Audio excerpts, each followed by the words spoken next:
He will do the same for Moises Caicedo. Right, Christian, why is Rice so important to Arsenal, and why do you think he's better than Caicedo?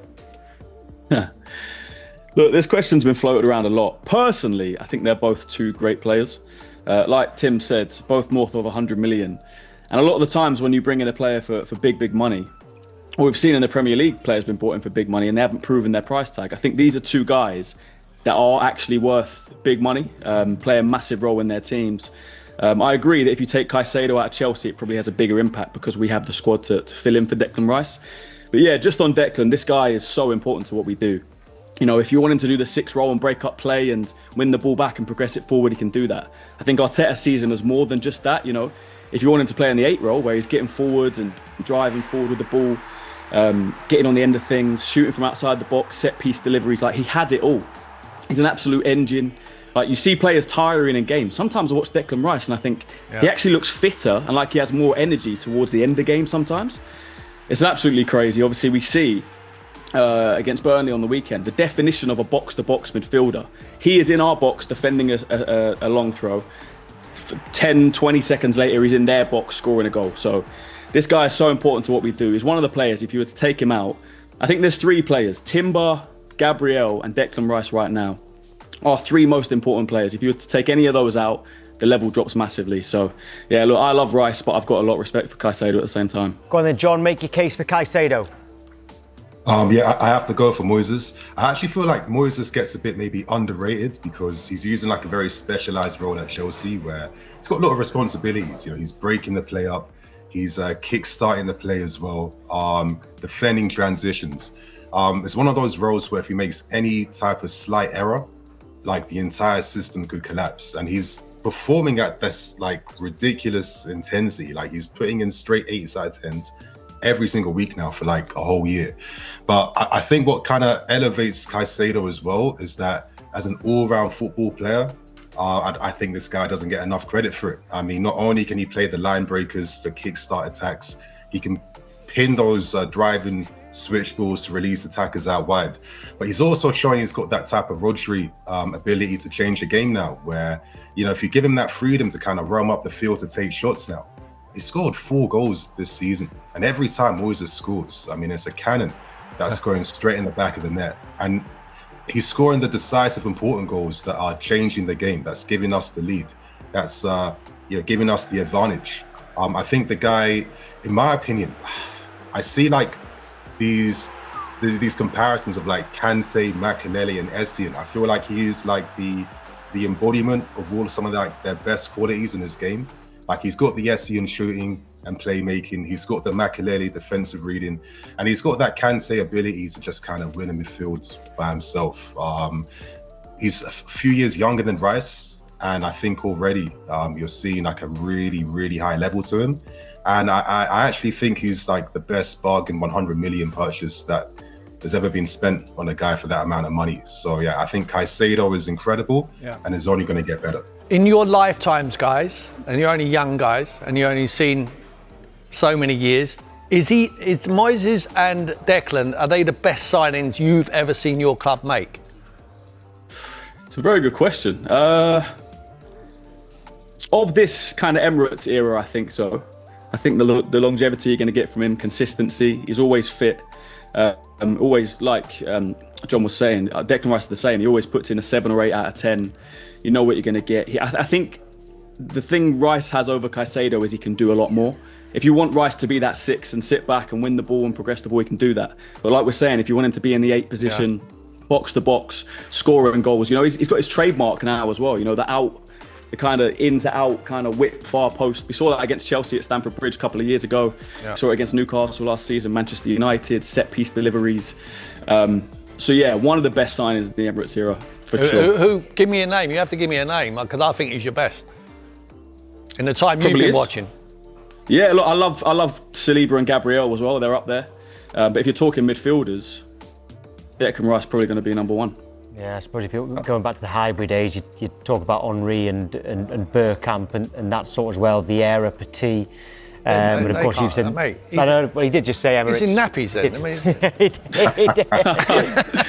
say Emirates era. I was 10 when we moved to the Emirates, so Yeah, in my adult lifetime, I think Declan Rice is definitely up there. What do you reckon, John, for Caicedo?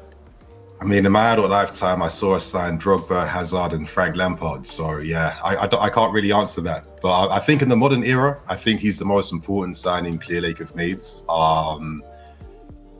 Listen, he had it hard when he first signed for us. He had to adapt. He was even saying psychologically maybe he suffered a little bit coming to terms and grips with the money spent on him, the pressures around him. But testament to the guy that he was able to get past that and really just showcase the incredible footballing ability he has. But I really want to stress, I feel like he has this moniker of only being seen as a ball-winning midfield player. Yeah. I mean, Caicedo was incredibly complete. And I think if he ever had that possibility to play further forward as an 8, he would surprise the entire league, and you would see the numbers reflect that too. Well, yeah, if you take him out, you would hugely miss him, wouldn't you? You can't cope with him missing. You can make a case that Arsenal have the squad to cope without Rice. They wouldn't be as good because Rice is so good. But John, with Chelsea, with Caicedo, I mean, who would you put in there to even get close? I mean, we've got obviously Lavia, we've got Andre Santos, and interestingly, Santos kind of won back possession against Wolves in the Carabao Cup to release Esteval for his 3rd goal. In a similar fashion to Caicedo, obviously setting up Joao Pedro against Spurs. So I feel like maybe in the future, we probably have adequate backup. But I think right now, because these guys are so young and Lavia is still finding his fitness, and I think Santos still needs to learn how to impose himself physically in the league. Right now, Caicedo is still a match, in my opinion, and you'd feel the quality levels going down if he's not in the team. I think it's that simple. Christian, just a wider one on Arsenal. Have you already won the title? Of course not. No, you don't win the title after 10 games. Come on. There's a long way to go. And I've said as well, we'll have a blip at some point. I know it's all great now. We're not conceding goals or shots or whatever it is. There'll be a few bad weeks. There'll be some results that don't go your way. There always is. So yeah, let's just stay consistent. Try and keep that gap to 6-7 points, or extend it next week when Liverpool and City play each other. And just keep going, one game at a time. I think as fans, we're allowed to get excited. We're allowed to look forward. But I know for a fact in that training ground or on that training pitch, they'll be focusing on, Champions League tomorrow, then Sunderland on the weekend. And then, just a game at a time. Just keep picking up the points. Don't look around you. Just keep extending that gap, like I say. But no, of course, Christian, it's not one yet. Just one quick one. When you watched the game, Chelsea-Tottenham at the weekend, did you get the result you wanted? I said draw or Chelsea win. I never want Spurs to win, ever. It's not even to do with points. Draw would have been ideal, but yeah, Chelsea winning. I don't think Chelsea are going to challenge us for the league. I think they're a very good team, but I think they're a few players off, especially defensively. So, yeah, like I said, I never want Spurs to win. John, how frustrating is it for you, John, that you can go and win away at Tottenham, but then the week before you lost at home to Sunderland? How frustrated are the Chelsea fans about this inconsistency? It's interesting. Obviously, Sunderland surprised us with their back 5. Maresca wasn't ready for that.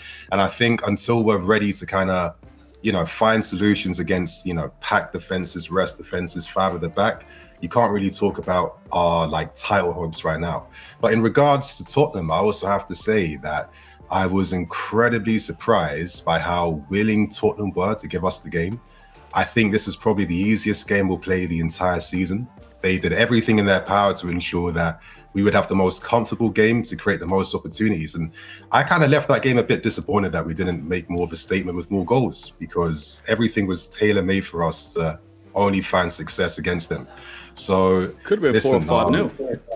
I think it should have been 3 minimum. I think so. I agree. Yeah. So, you're not going to get those games all the time. And our test is we're going to come up against a lot more Sunderlands this season than Tottenham's this season. And until we find proper solutions against that 5 at the back, teams that feel confident they can get something against us and play with, some real intensity and courage, then, we're not ready for those title talk conversations just yet.